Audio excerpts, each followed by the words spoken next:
Mike Brown is, and I understand. I'm high on Mike Brown. I've been high on Mike Brown.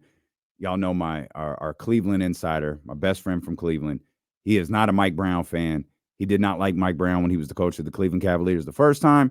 He really didn't like Mike Brown when he was the coach of the Cleveland Cavaliers the second time. Doesn't really love the fact that Mike Brown is the coach of the Sacramento Kings right now. We have two very different perspectives. I was watching Cleveland from an outsider's perspective. I always thought he was a fantastic coach. I heard the complaints about him. I've heard people discuss the flaws of him before. I also think that Mike was a very, very different coach at the time. He was a much younger coach at the time. He has much more experience now. I feel like Mike Brown is a terrific head coach. And the Sacramento Kings, even remotely considering a future without him, I think is a huge mistake. Again, not saying they are, and that's not what the article said. That's not at all what Anthony and Sam wrote. But when you read through this and you decipher, you're kind of left to figure out, well, what is the future? Next year is the last guaranteed year on his contract, which means essentially, and this is, I think, what James said yesterday, he is going into next year. Next year is basically a lame duck year, which no coach wants. And to me, it's an issue that you've got to get dealt with quick. Or let me rephrase that. It's an issue you've got to get dealt with sooner rather than later. And the complexities of the team missing the playoffs. Again, you win that game Friday, or you finish where you're supposed to. You're probably not doing much thinking here, not having much conversation. You have 2 years with Mike Brown as your head coach. You have 2 playoff appearances. Regardless of what happens against Oklahoma City, you lose all 4 or the first 4. It doesn't matter. 2 years, 2 playoff appearances. Now it falls on Monty. There's a lot that's falling on Monty McNair right here. But in my opinion, missing the playoffs probably muddies things up for those guys a little bit. My argument yesterday is my same argument today. It shouldn't. I agree with you. The reasons are a little bit different, maybe. I just want to bring some continuity to this franchise. That's it. You know what I mean? And if he wants another deal, there is an argument to be made against like such a high profile deal. I don't subscribe to it, but I'm just thinking of all sides. There is an argument like, all right, man, like we got to the playoffs, but we got worse. And then we need you to get us back to the playoffs. So to say that there wasn't a specific number involved, but to say you should be paid like an upper echelon coach, some people would say, hold on, wait a minute now. Like we need a little bit more results than one playoff appearance. I'm just playing devil's advocate. I would negotiate and sign him to a deal. Number one, because I like Mike Brown. I believe in him. Number two, for continuity's sake for this franchise and trying to build something that you can depend on with some stability. So I don't see any issue with making sure he feels good and feels secure with this franchise moving forward. So yeah, man, give him the contract. I absolutely agree.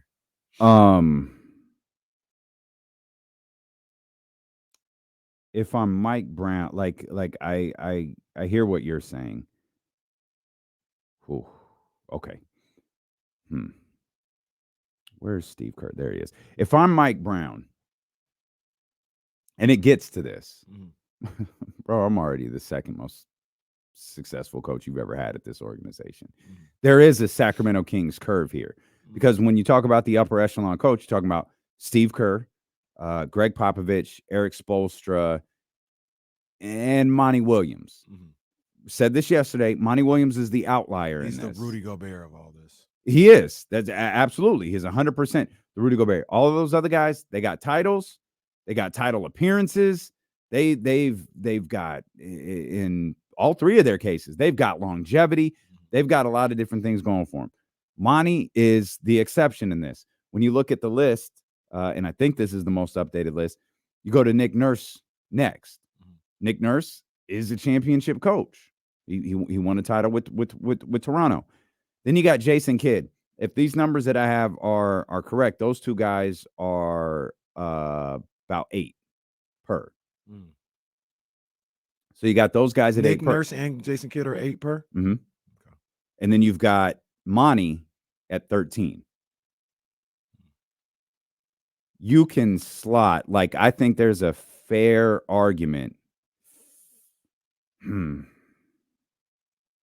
What you thinking? Because I don't know if we thinking the same thing. Yeah, I don't think we are either.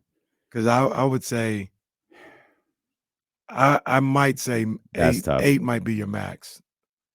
If you're Mike Brown, like if I wanted to be a jerk and like play hardball with the situation, like, and I think you I want me to have give you more than Nick Nurse. I think I have Rick Carlisle at 7.5. I think he's next, and I think I have him at. I'm putting multiple different articles together to try to form this, and so I think Rick Carlisle is next on this list at 7.5. And Rick Carlisle champion. Like once again, for continuity purposes, I like Mike Brown. I'm trying to build something. If he asks for 10, like, all right, man, I'll give you 10. Let's make this work. And I think that's where I'm at. That's how I would do it. But if once again, if I wanted to be, the jackass about it, you want me to give you more money than Nick Nurse and even Jason Kidd? So here's no. Yeah, but here's the thing. If I'm Mike Brown's agent, it's like, hey, no, I hear you. You need to treat my client a lot closer to what the Detroit Pistons treated Monty McNair than what the Philadelphia 76ers treated Nick Nurse. Monty Williams, sorry. The way they treated Monty Williams to the way that the Philadelphia 76ers treated Nick Nurse. Because you fire Mike Brown, you don't bring Mike Brown back, you're that laughable organization again. My client's going to get this team back to the playoffs. He's going to need his general manager's help, but my client's going to get this team back to the playoffs. You wanted metrics. You wanted improving on defense. You wanted all these different things. Look, we can show you all these different things. Most coaches, and this is, again, an argument I would make if these discussions were happening this offseason. I don't know whether they are or not. My client, most coaches get the benefit of the doubt when they lose key players. My client lost 2 key players in a span of 3 games. My client had minimal amount of games where his 2 best bench players actually played together. Trey Lyles and Malik Monk barely played together this season.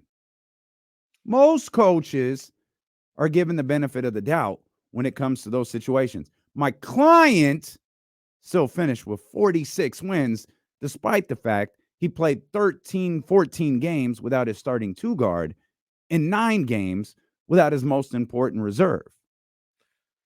I hear you, as now I'm the ownership now, I guess. Now everyone knows. Everyone knows if you're I hear you. You and Uncle V. I hear you, but I'm not listening, because all you're telling me is you want me to pay for the sins of a stupid organization that Boy, that sounds overpaid. Like a meeting we just got out of.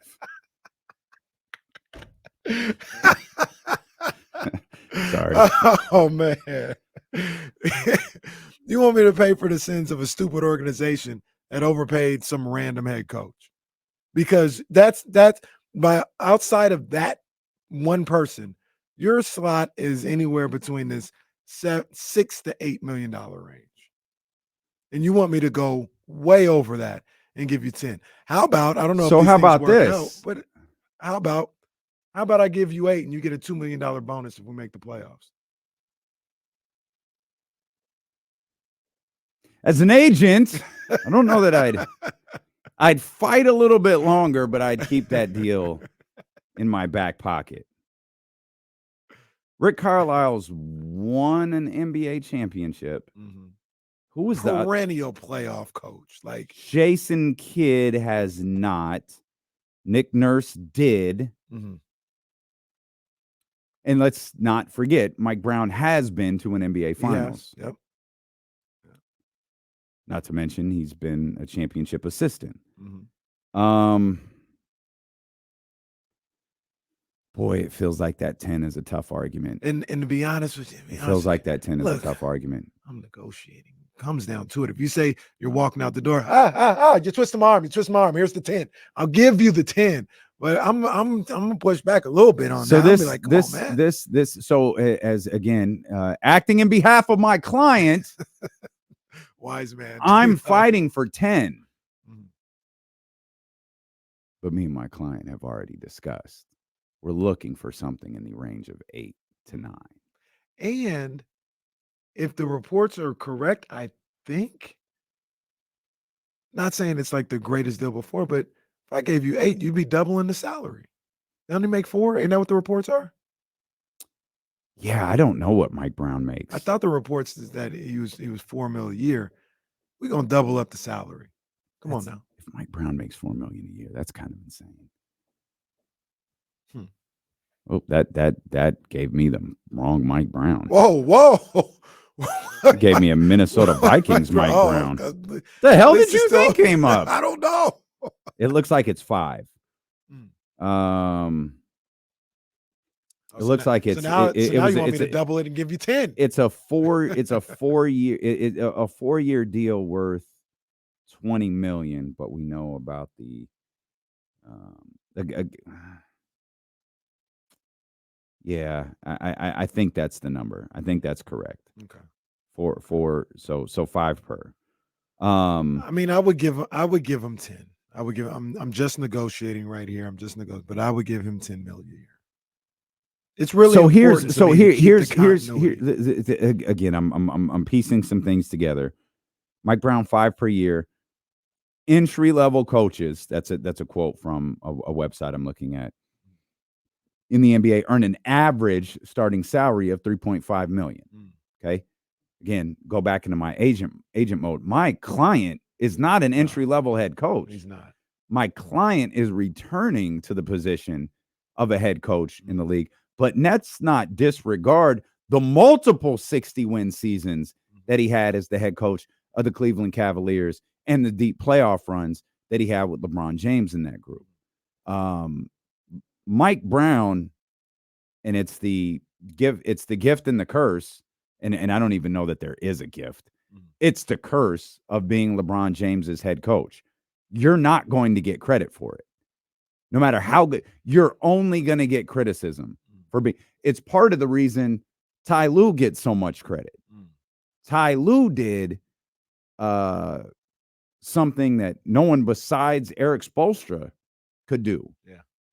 Until, I guess, was it Vogel? Vogel didn't do nothing. Who was the Lakers coach? It was Vogel who won it, but he didn't do nothing after LeBron yet.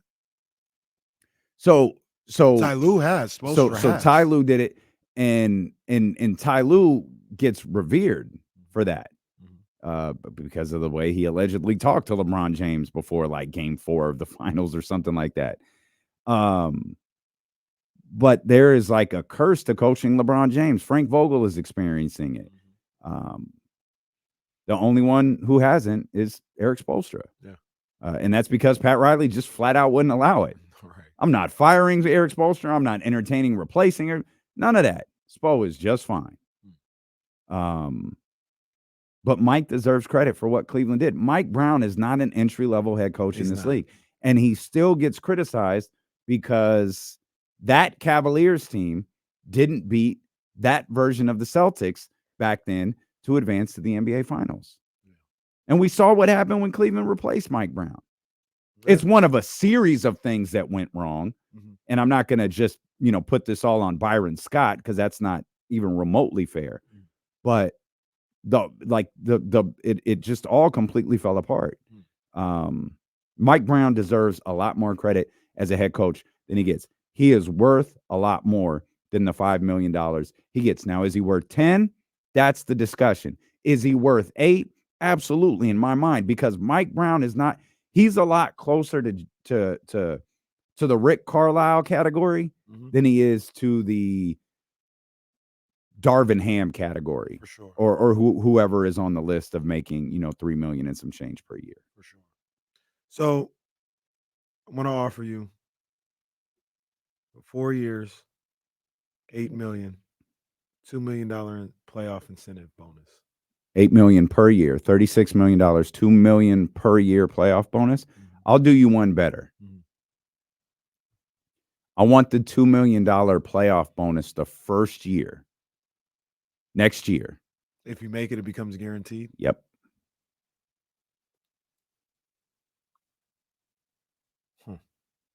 Okay. I love it. We're negotiating money that's not ours. Like Kenny was really thinking about it. Like, oh, I don't want to spend this money. I almost said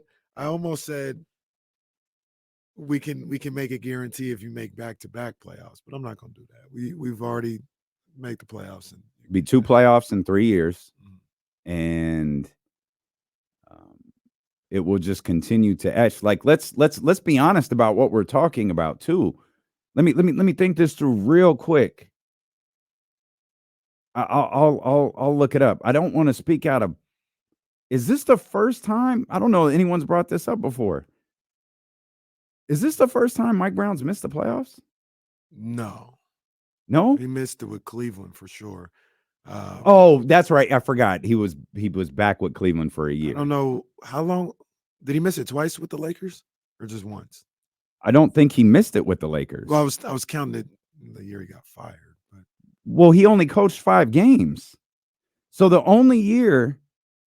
That's correct. So he missed. I forgot he went back to Cleveland. The dumbest thing he ever did. That's still what, 1 or 2 years in a 10-year career, something like that. He's missed the playoffs prior to this. Is only the second time Mike Brown's ever missed the playoffs. That year with Cleveland in that 2014 season, which was a bad idea by everybody involved, he finished 33-49 and missed the playoffs. He missed the playoffs this year at 46-36. Mike Brown. Remember, he was fired 5 games into the 2012-2013 season. Mike Brown has finished below 500 once. 46, 2011-12 is a shortened season. In an 82-game season, his lowest win total with Cleveland was 45-37. He finished 46-36 this year. The difference in that 45-37 was he lost in the conference semifinals. This year, he finished 46-36 and didn't make the playoffs.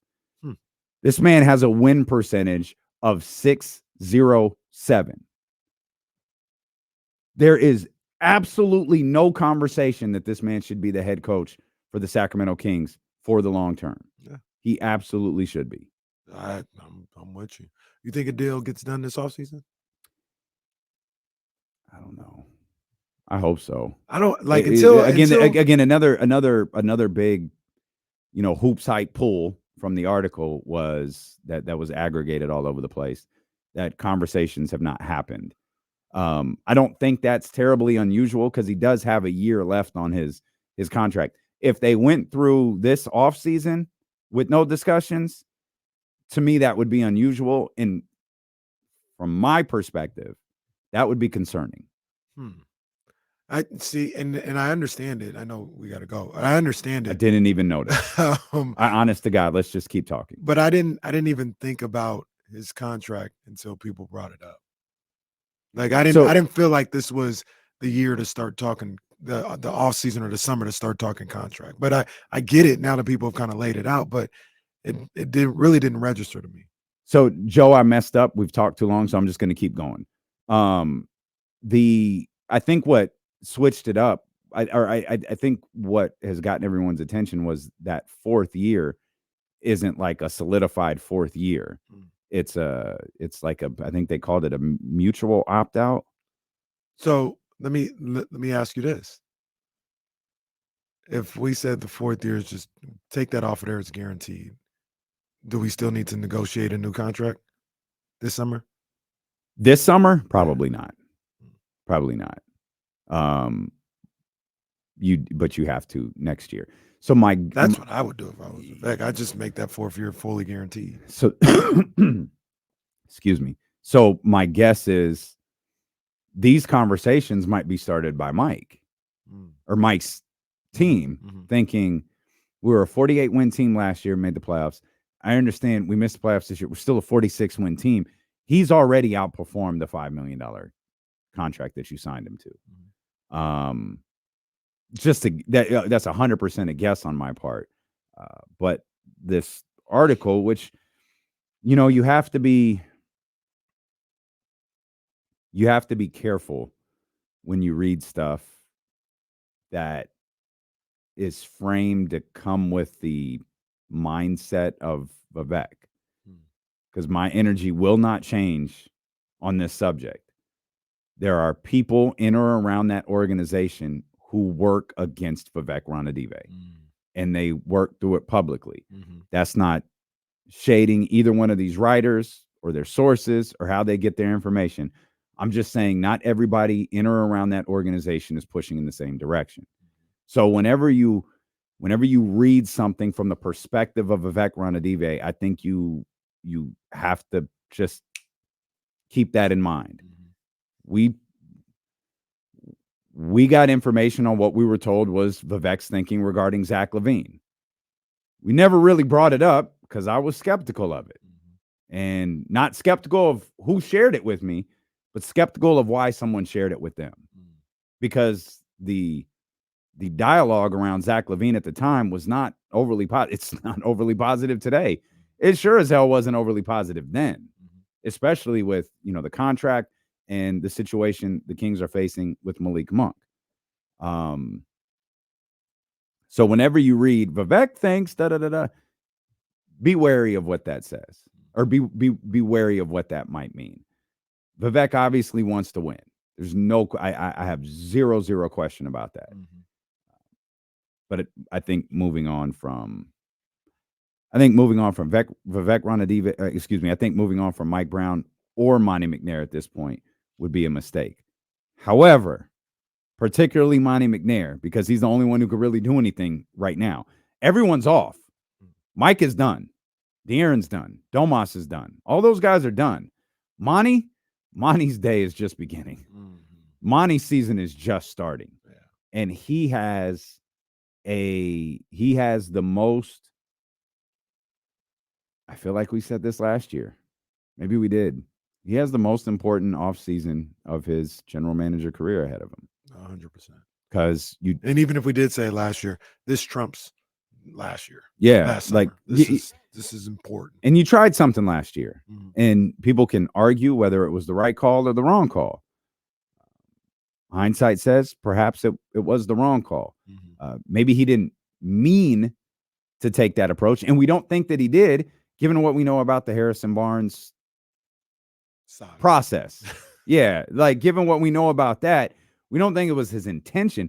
Shoot, even given what we know about Siakam, it wasn't his intention to do it a certain way. It's just wound up being that's how it happened. Well, didn't it come out that they recruited Kyle Kuzma and they talked to him or something like that, and then they just even Kyle, I don't know if that conversation or not, but Kyle said, I wanted to stay in Washington D.C. I want to stay here, but I don't know. Free agency, didn't it come out that there was a meeting? I don't remember that. There may have been. I remember the Kyle Kuzma part. I remember that Kyle Kuzma line. But yeah, we always talked about it's not just Monty might whatever everyone's wish list is. Monty could have had the same exact wish list. The difference between him and everybody else is Monty's the only one who can actually execute it. And if he can't, he can't. Right. And Kyle Kuzma, or to a certain degree, OG Anunoby, Pascal Siakam, name Kings fan base favorite trade target A, to a certain degree, they have some level of say in this. And he just kept coming up empty. Yeah. And people can argue, well, you can't come up empty. Well, that's fine. In the case of Siakam, say that. Well, in the case of Siakam and how this is likely to shake out, I'm perfectly comfortable with him coming up empty in that situation. In the case of OG Anunoby and the way we're pretty certain this is going to shake out, I'm perfectly comfortable with him striking out in that regard.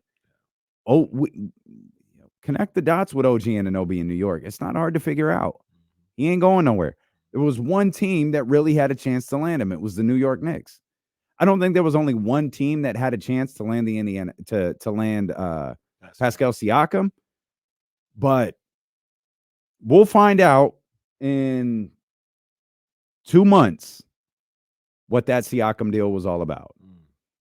Because I would rank Siakam's chances at signing anywhere other than Indiana at 0.0001. And if something does happen, then something went drastically wrong. And I don't even know. Even then, because I think things were said or whatever the case may be. Even if they went wrong, you can't go back on it. Yeah, I don't even think that's the case. Like something goes drastically wrong. The only thing that could go drastically wrong is Indiana gets cold feet. And man. Well, yeah, but that's what I'm saying. Siakam ain't gonna get cold feet. No. So that's what I'm saying. If they did, hey man, in no roundabout way, you told us something. No, Pascal. No. Indiana are full of liars. Oh, I repeat, they are full of liars. Kenny Harden over here. Yeah, one of them situations. But them poor kids in China looking around like, I just wanted your autograph, I just want to learn sir. a crossover. What are we talking about here? You're looking at him like, who's Daryl Morey? So, yeah, to your point, like the Siakam deal is probably done. Yeah, it is. Yeah. And I don't know what the answer for, and that's why the Zach LaVine thing keeps coming up. That's why the Kyle Kuzma thing will keep coming up. Not just because of players and their potential fit, but more specifically because those are players who, and I hate apologies, they just have a lot less control. OG, Pascal Siakam, those guys had all the control in the world. Yeah. Kyle Kuzma don't have that. Like he signed his deal. Zach LaVine doesn't have that. Like he signed his deal. And so Siakam, this version of Siakam will be in the position of Zach LaVine in a year, where if it doesn't work with Indiana, or all of a sudden Indiana doesn't like this deal anymore, now Siakam has no control over what's about to happen with his career. Same thing with OG Anunoby. The New York Knicks bring him back. Oh, we wanted OG. And then they realized, man, we were better without him. Look what we did without him during the playoffs. Now OG, now you can revisit it because OG has no control over it anymore. It's the gift and the curse of the contract. If you strike when the iron's hot, if you're cooking and there's a couple of teams out there for you, this is the most leverage you're ever going to have. It's why I never it's the Malik Monk conversation. Malik Monk may never have more leverage than he has right now at this particular moment. The Sacramento Kings desperately need him.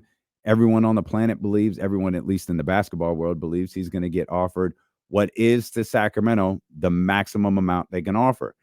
Anyone watching the Orlando Magic the last couple of days think, well, they need a scorer. Crap. Every Kings fan tuning into this Cavs Magic series is like, Jesus Christ, will you guys score a basket? Will you stop showing everyone how desperately you need Malik Monk right now? Yeah. And he may never have more leverage the rest of his career than he has right now. And that's why I never fault these guys, the OGs, the Zach LaVines, the Kyle Kuzmas, who take advantage of that. Yep. And that's essentially what Siakam did. Yep. And he's going to cash in. He's going to cash in that money in the bank. Yeah. That's for sure. So, yeah. Moral of the story, Mike Brown should stay. Pay Mike Brown. That's the moral of the Mike story. Brown should stay.